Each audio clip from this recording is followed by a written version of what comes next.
Hi guys! Magandang buhay! So sa mga nagtatanong po ng aking kaldereta ingredients ay ito na po yon. So we have here beef brisket and beef ribs. Ayan, of course, meron din tayong carrots and potatoes. Tomato sauce. Ang gagamitin ko ay San Marzano para mas masarap.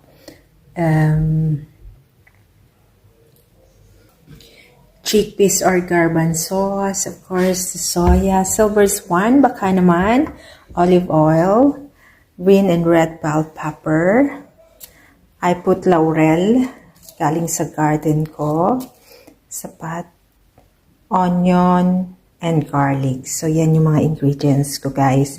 Plus, nag-a-add nga pala ako ng, of course, liver spread. Ayan. Hindi ko nang makalimutan, kailangan ng